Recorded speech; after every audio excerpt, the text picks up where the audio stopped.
Ladies and gentlemen, please welcome our next speaker, A.Mahdy Abdelaziz, presenting the topic, Cloud Bring Your Code.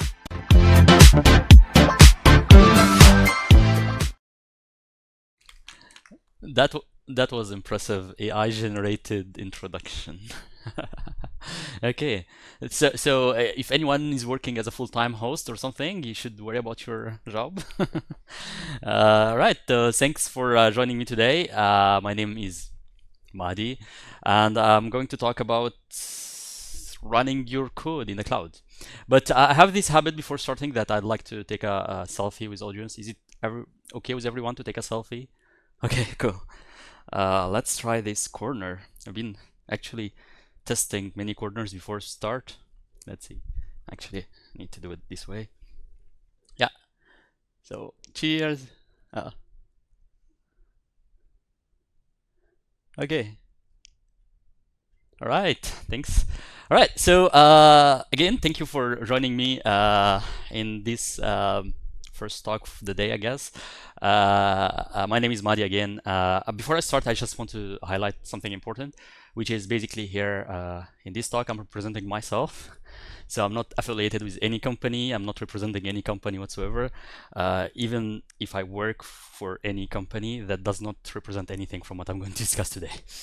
I'm representing myself briefly, and our topic today is quite straightforward and simple. I'm going to make a refresher for this classical mystery of what is the cloud, why the cloud, and then you probably have noticed I'm playing with the word Cloud Run. So I'm gonna highlight a little bit more on what is Cloud Run, and then some use cases and limitation and when to use it and when not.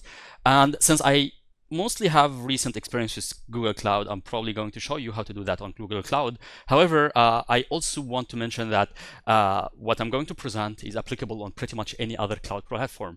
So Amazon, Microsoft, and so on. More about that later. Pretty much any cloud platform should today have the same technology.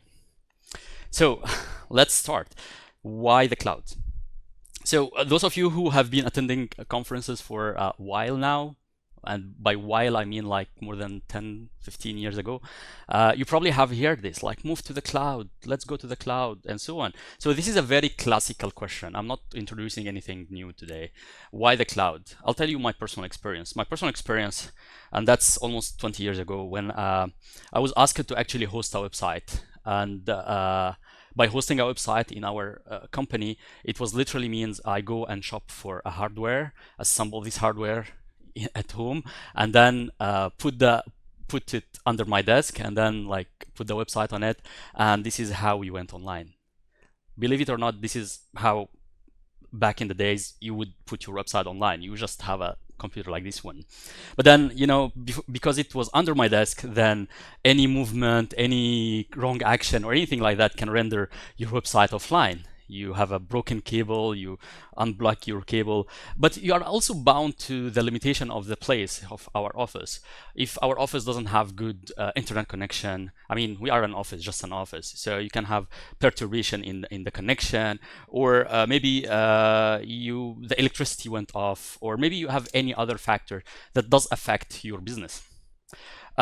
Although we tried, and that's a fact, by the way, we tried in this company to have our own data center. And by building the data center, we literally converted the kitchen into a data center. So we took a corner in the kitchen that used to have a fridge, and then we replaced it with a rack, and then we placed some hardware and cables to make it a little bit stable, like not pluggable and unpluggable.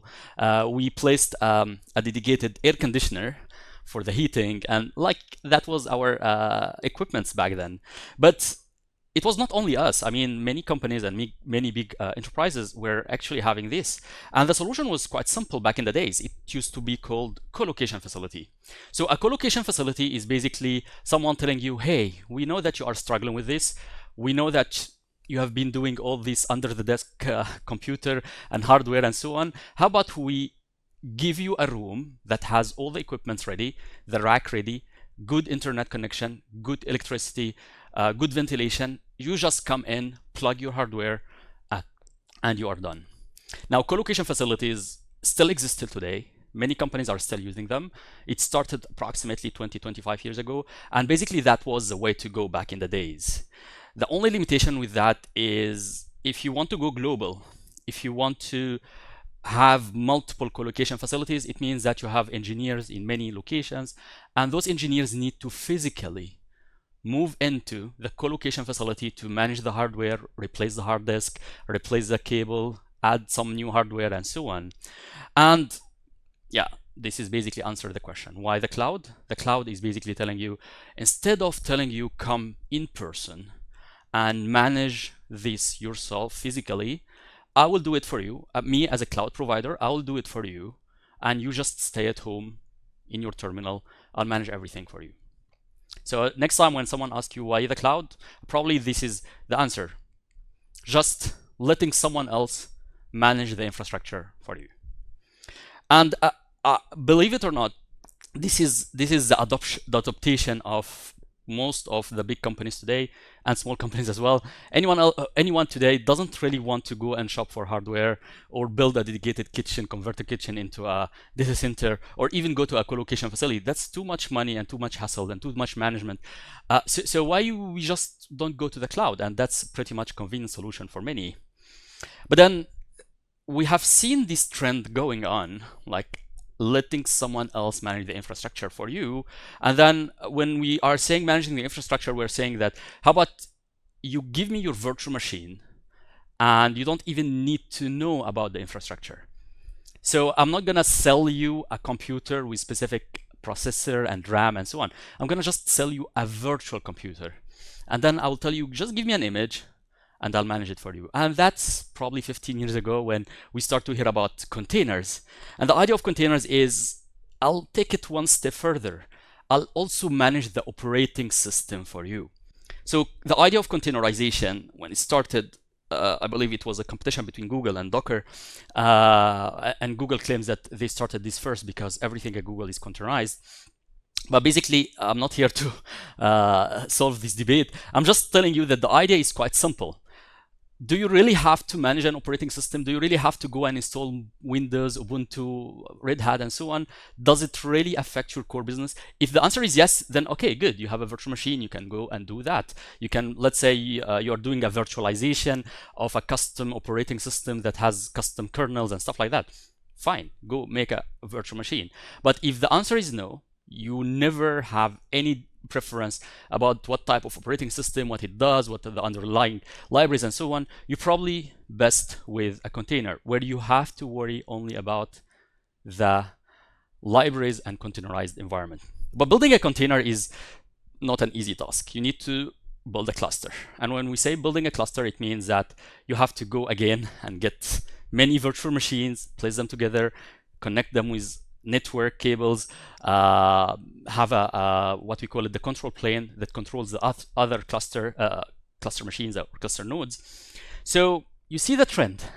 We first asked for the co-location facility to manage the room for us, and then we asked for a cloud to manage the infrastructure for us, and then we asked for a container to manage the operating system for us. How about we also go one step further and ask for someone else to manage the cluster for us? And here you see where this talk is trying to send you towards more of the develop. How many of you are actually developers writing code every day? Okay, pretty much the majority, I see. So the rest of you who don't write code, if you happen to be a infrastructure manager or something like that, or architect or something like that, I still hope that this is going to be a good news for you, because the new trend now is to tell you, when you are writing your code, when you are doing your business, do you really have to go and study cloud? Do you really have to go and study about the infrastructure, the virtual machine, the network, the VPC, the security, the firewall, the connector, the cluster, the containers, and so on? How about a solution, again, like this one? It's called Cloud Run. And by the way, Cloud Run is really a service at Google. It's called Cloud Run. And basically, the idea of Cloud Run is quite simple and straightforward, especially for those developers out there. It tells you, as you can see, write your code, put it in a container, and that's it. So again, if you look at from the right, your left-hand side, write your code, You just write your code and then containerize it. Use Docker, use Kubernetes, use whatever to containerize, create a container, a native container, give it to me, and then I will host it for you inside Google Cloud. Now, again, I want to highlight pretty much that my experiences with Google Cloud, that's why I'm showing examples on Google Cloud, but similar solutions more or less on Amazon called Lambda, and also on Microsoft called, if I remember correctly, called Container. It's called Container because it's containerizing. But yeah, more or less, regardless of your cloud provider, we pretty much should today, a modern cloud provider should have a similar solution where basically I'm telling you, you as a developer, write your code, give it to me as a container, and that's it. This is my talk today. Thank you for okay, I'm gonna give you a little bit more details about this Cloud Run thingy. That's what I'm gonna do the rest of the day. I hope it's convincing enough, but let's start with this quite interesting thing. I promise you that I'm going to be a developer friendly, and I promise you that you don't need to learn cloud, you don't need to learn infrastructure, you don't need to learn network security, all these kind of things. And I hear the developers out there telling me, do I really still need to learn how to containerize, because you are asking me to do that? Now, let me show you something. There is something called Build Packs, which is an open source project originally created by Google, but it's completely open source. Anyone on the planet can use it. And Build Packs is that project that tells you, if you are a developer that do not want to put your hand dirty inside the containerizing environment and how to create containers and so on, Build Packs will do it for you. Now, it sounds like I'm making you, giving you an ask. Please go study Build Packs so that you can containerize your application. Sounds like that, right? Well, Cloud Run tell you, okay, how about you just give me your code, I will build pack it for you and put it to the cloud. So, ladies and gentlemen, this is the idea. Here we go. Yeah, this is the idea. Cloud Run also goes one step further by telling you, just give me your code. Can it be as simple as that? Just give me your code. You don't need to worry about how to build pack, how to containerize, how to do anything. You are a developer, put your code, boom, it works. Again, I want to highlight one more time that this is not bound to only Google, obviously. So pretty much on Amazon, Lambda is doing similar stuff. But again, because my experience is on Google, that's why I'm showing you this, this example. For me, as a developer, I really love it. Tomorrow, you tell me, can you create this little website for me to demo something? Well, yeah, I'll write the code and that's it. Python, JavaScript, whatever. Can you build a big scaled application that has a lot of functionalities and so on? Yeah, sure, why? Why not? I will just build the application, write the code, I will focus on the code, and I know that there is some guy out there somewhere that will perform everything automatically for me. Now, even though this sounds like too sweet and sounds like pretty good, I think we need to also highlight the limitations. Of course, everything comes with limitations. So first of all, obviously, the middle part, the build pack part, it's actually something that needs to be a container. And that container, if you decide to build it yourself, if you say like, no, I don't want build packs, I prefer to build the container myself, then you must build it in a compatibility mode of Linux 64-bit. Which pretty much is the default or the most popular. So I don't believe that there is any issue with that. Actually, this is a good news, because if you are writing in, let's say, assembly, I don't know if someone is coding with assembly or COBOL or Fortran, I don't know, you name it, any non-popular programming language today, if you are writing in binary, if you're writing any custom library, any system native library or whatever, as long as you are able to containerize it and build it for Linux 64, then it will be accepted. And this leads me back to the previous slide. Let me go back to this previous slide. This guy in the middle, the build packs, is not like that. So because build pack will automatically containerize your application, build pack comes with the limitation of what is the accepted programming language. So yeah, it's not any programming language on the planet. It has to be, well, it's a generous number of programming languages, such as C++, C#, .NET, JavaScript, Go, Python, what else? Yeah, Ruby, PHP, Java, of course, So yeah, those are the supported programming language. And of course, when I say supported programming languages, I need to add a version. So not all Java versions on the planet are supported. It's only specific 3 or 4 versions are supported. So basically, build packs is a convenient if you are one of those developers who develop with one of the most popular programming languages on the planet in one of the latest versions. However, if you feel like you want to build it yourself, you want to create something custom yourself, okay, then you can go to the classical mode, which is basically building the container yourself, compile it for Linux 64. Now, how it works in practice, basically, when you launch something inside Cloud Run, what happens behind the scene is basically there is something called process, and this process will launch a container for you, and this container will start to execute based on requests. Now, this is a very important detail as well, because when I say it serves based on request, it is directly affecting your budget, because you only pay per request, which is also one important milestone for your accountant in the company who's paying the bill. You no longer have to tell them, hey, I have a cluster up and running 24/7 all the week, even though we are not using it, but I still have to pay for the cluster. This is no longer the case. Now you pay per execution. So today you have 1 million people visiting your website, you pay for 1 million. Tomorrow is a weekend, nobody's visiting your website, you pay 0.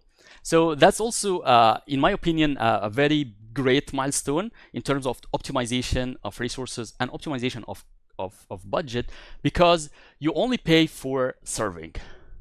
Now, when I say serving, I put many characteristics here. I put the CPU utilization, the RAM utilization, and of course the disk space utilization if it happens.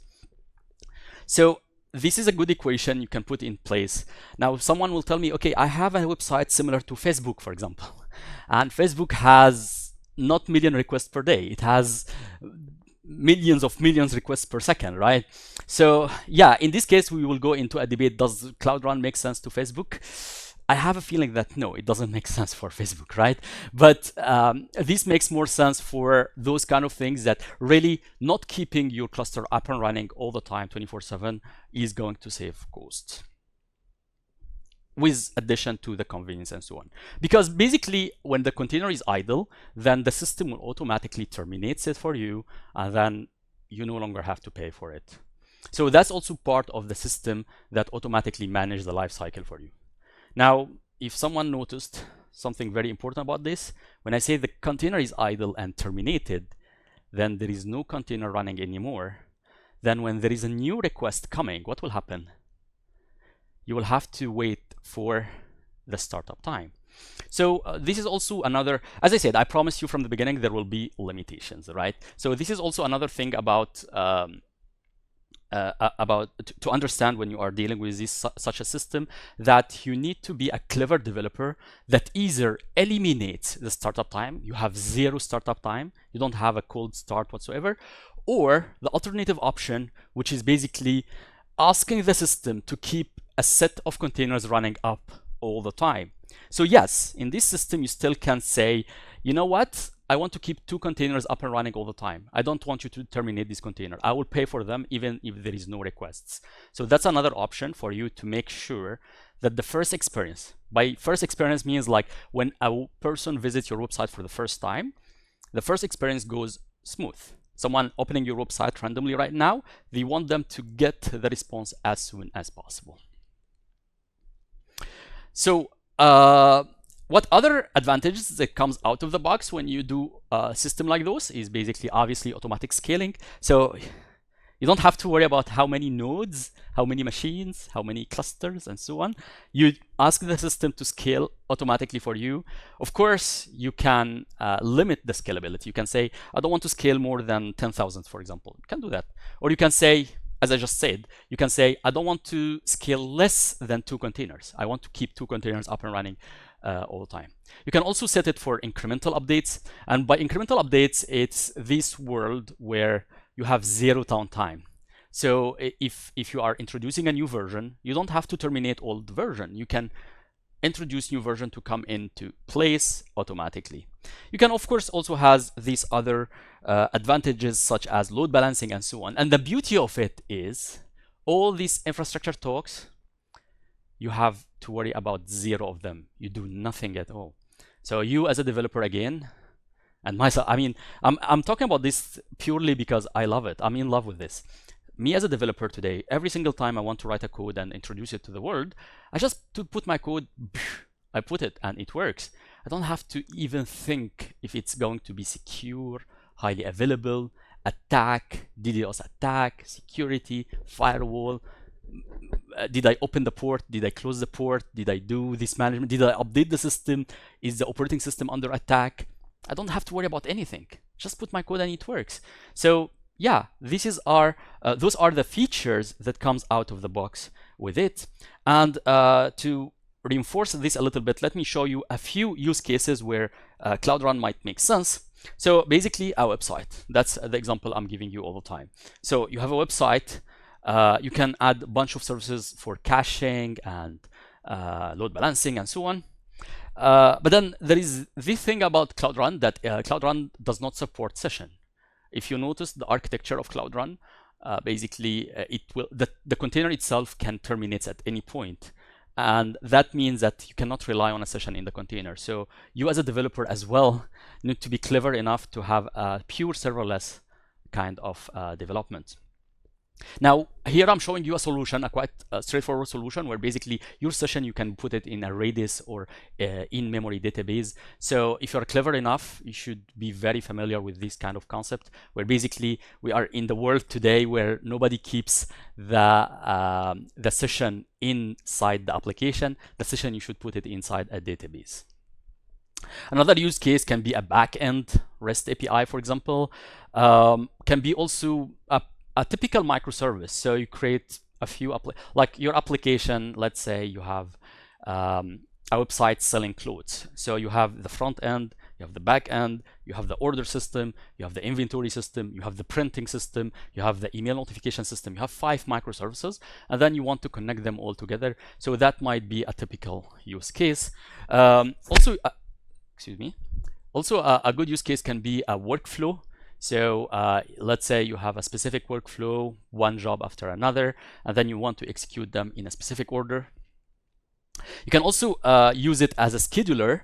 So let's say every day morning at 7 o'clock, you need to create a report to send it to your manager. So that also can be a direct use case. And in this case, it barely will cost you anything. Now, as much as I mentioned a good use cases for Cloud Run, let's also say when not to use it. So Cloud Run by nature is meant for this snappy serverless application. If this is not your case, if you must have a session in your application, or if you must have an always-on application 24/7, or let's say you are designing something for heavy use case, let's say 3D rendering or machine learning or something like that, probably Cloud Run is not really for you. Now, I got this question many times. Someone is asking me, I have developed, I have trained a system. I have a trained system already for machine learning, and this system is already trained. I have a model. Can I serve it from Cloud Run or not? The answer is yes, definitely. So let's assume that you have developed a chatbot. Now, can I serve this chatbot from Cloud Run? Yes, definitely, because the chatbot is about sending a request and getting a response. It's not a heavy processing. What I'm telling you not to do is training the chatbot itself. The training phase of the chatbot, probably Cloud Run is not your best friend. But now that you have the model working and you have something hosted somewhere, you can pretty much host it inside the cloud and then making those requests go through Cloud Run. Now, let's terminate with some limitations as well, or concerns. So I told you that it auto-scales, and the infrastructure of those cloud providers such as Google and Amazon and so on, they don't really have any problem to scale to millions of containers. If you leave it open and you are lucky enough to get a lot of requests, they will scale it to millions. They don't have any problem. The problem will be you, because you will get a nice bill at the end of the month. So you need to make sure that you are actually controlling the scale and making sure that it doesn't go over much. The second issue or the second challenge is the downstream mismatch. So what is downstream mismatch? So downstream mismatch means, let's say you have developed the front end with Cloud Run, and the back end, let's say it's a classical database. So this classical database doesn't scale as fast. And then Cloud Run doesn't have any problem to scale and go up and get millions of containers, but the back end itself is not as fast. So what you will get is the user will think that your website is fully functional. However, you have a throttle, you have a bottleneck, which is the database is not responding as fast. So to solve these kind of things is, again, on your responsibility, on your shoulder as a developer, to create some sort of a queuing system to make sure that your system understands that if there is a big load, then to queue the load on the database. Or another solution would be to actually, from the beginning, have a scalable backend. So use a powerful database that can scale as fast. So a lot of things we can discuss. Number two is really a big discussion that can be another topic, how to make a matching between a fast-growing back end for front end, such as Cloud Run, for example, and a back end, such as classical database. The third topic, which is quite important, which is portability. So what is the issue with portability? Now, any good company, whenever they commit to any cloud provider, they want one important thing, which is no lock-in. I don't want to start with Google and then find myself unable to quit Google. I want to start with Google today, but tomorrow I want to go to Amazon. And then after tomorrow, I want to go to Microsoft. And then after tomorrow, I want to just go back to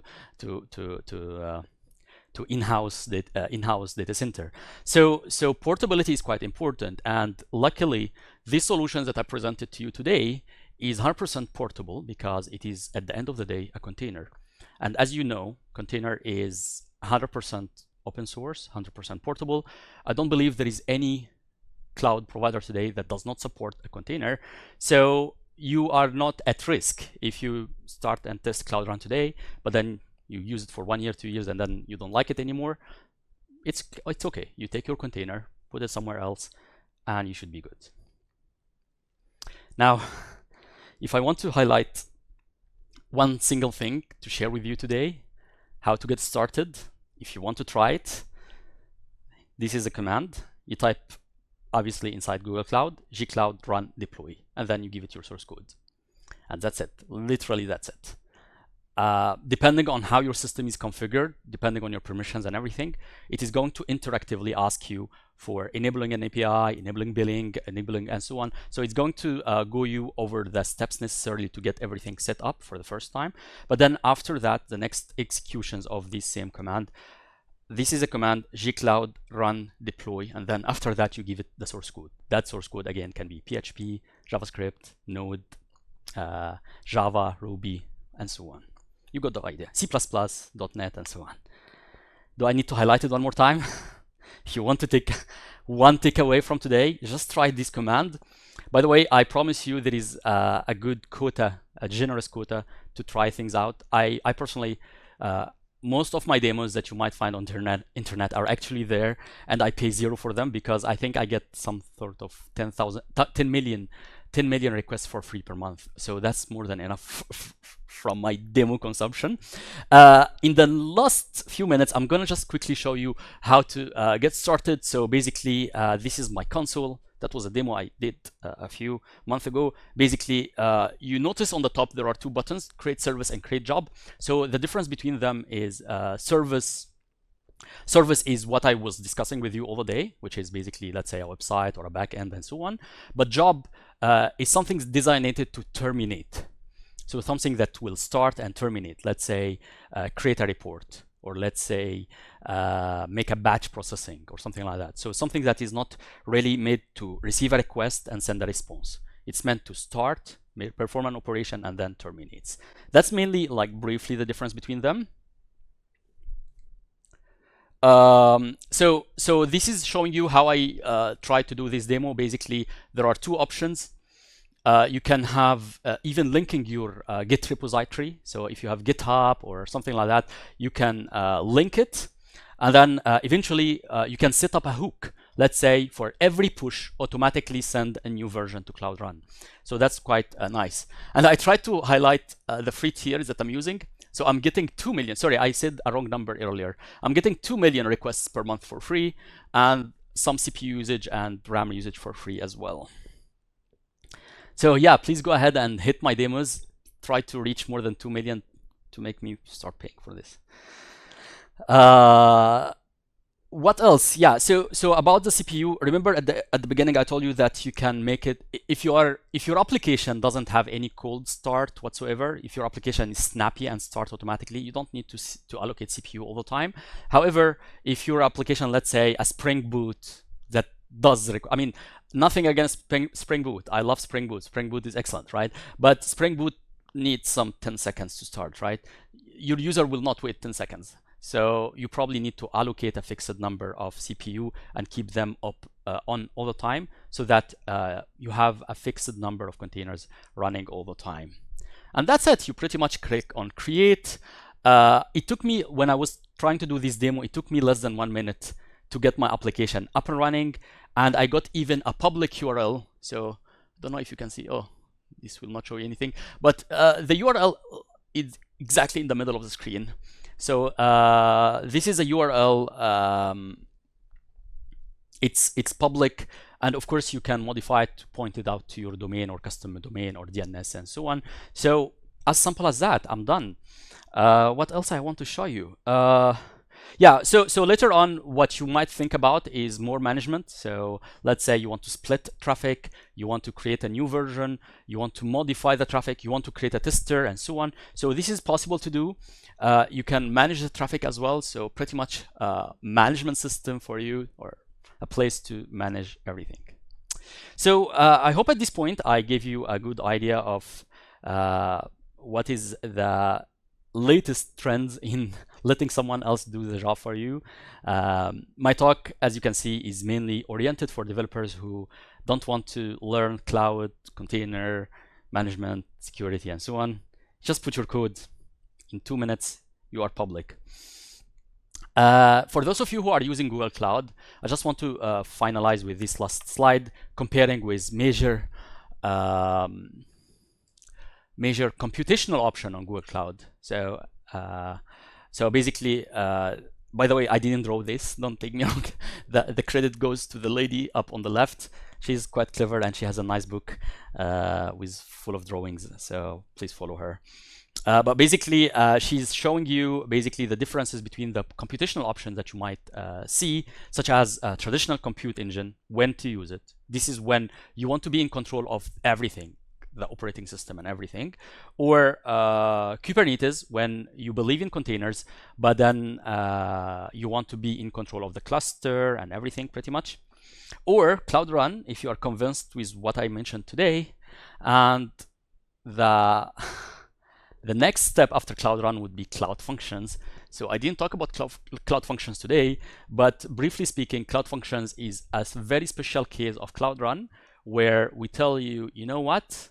We think that we asked you to do too much, to put your code and connect it and so on. How about I will give you an IDE inside the cloud, you write your code inside this IDE, and bam, it works. That's Cloud Functions. So Cloud Functions is a very special case of Cloud Run, where you don't even need to worry where is your code and how to write it and what are the instructions and all these kind of things. You literally open the Google Cloud Console, you write your code.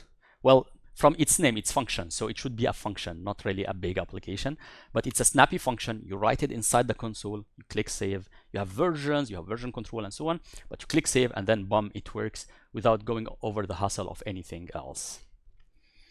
Again, you can find this photo on her Twitter account and her website. Don't worry about taking photos of this one. I think she summarized also my talk at some point. So this is a summary of my talk. Basically, if you want a recap, again, this is on her website. Don't worry about taking a photo of this one. Am I good on time? Okay. I think at this point I can take questions if there are any.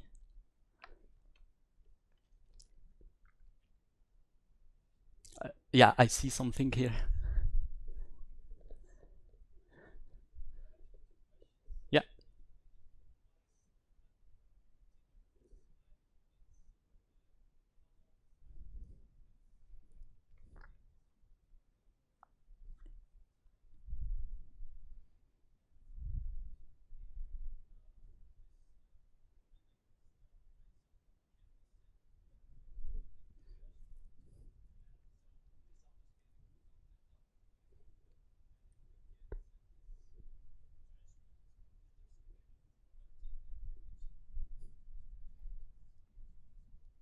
Awesome. Thank you for the questions.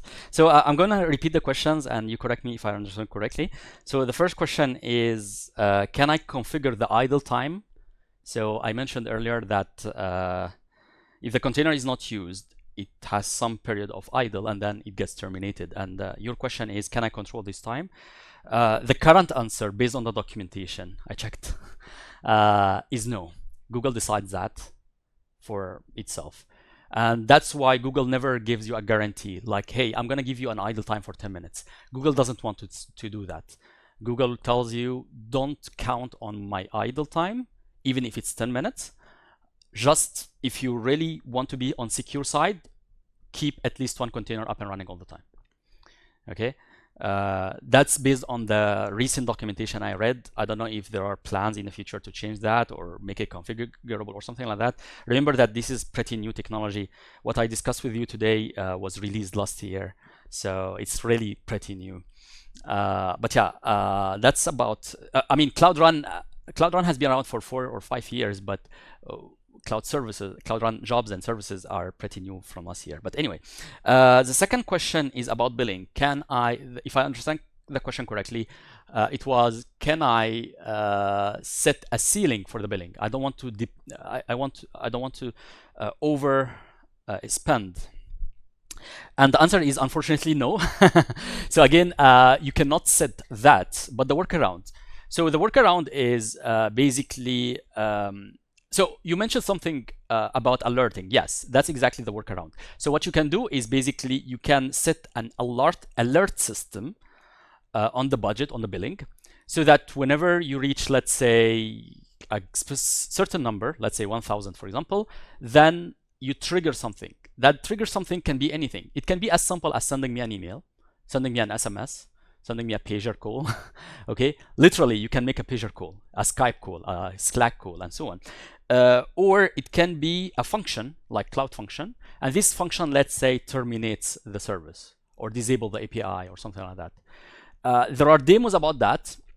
If you want to check it out, check something called Events Arc.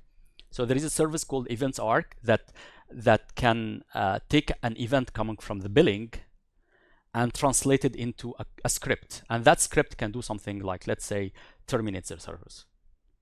Okay, but the billing has this alerting system. You can also make it alert based on a specific number. So you can say, for example, I want to be alerted at 50% of my budget. My budget is 1,000. So when I reach 500, send me an alert. When I reach 60%, 70%, 90%, and so on, you can do that as well. Does it answer your questions? Awesome, thank you. More questions? No more questions? Oh, yeah, please go ahead.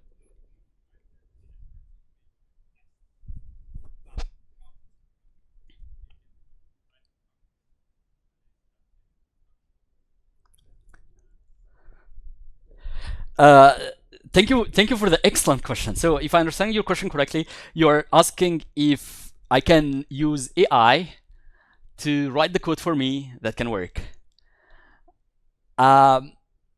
The answer is yes. So I have been playing around with this. I might make a demo about it tomorrow. So the quick answer is yes. I think Google has introduced something called Duet AI, but now they renamed it into Gemini and so on. Name it whatever you want. But no, now it's called Cody. It's called Cody. So Cody is what you're looking for.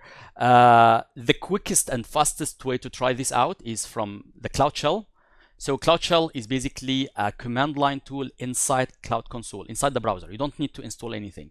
You open the Google Cloud Console, and then there is a button on the top right called Cloud Shell. You open it, and then it opens an editor for you, a fully fledged code editor. And then in this editor on the bottom right, I'm literally preparing myself for the demo tomorrow. On the bottom right, there is a small Gemini symbol. You click on it, it opens the Cody, and then you ask it, write me a code that takes a request and create an order for clothes or something like that, and then it will write the code for you. In which language? Pretty much any, most of the supported on openly available languages. So the future is here. It's scary, right? But thanks for the excellent question. All right, are we good for time? Okay. Any last 1 more minute question? Think we are good? Amazing. All right, so again, I thank you so much for being here with me. I shamelessly announce about my next panel. I'm going to be in the panel next talking about AI and cybersecurity. So those interested about AI might be interested in this panel as well. And tomorrow as well at the same time at 11 o'clock, I think 11 or something, I'll be also having a panel about AI and software engineering. So this is exactly what you're talking about. So panel today and panel tomorrow, both of them about AI, would be happy to see you in those panels as well. Thank you. Okay.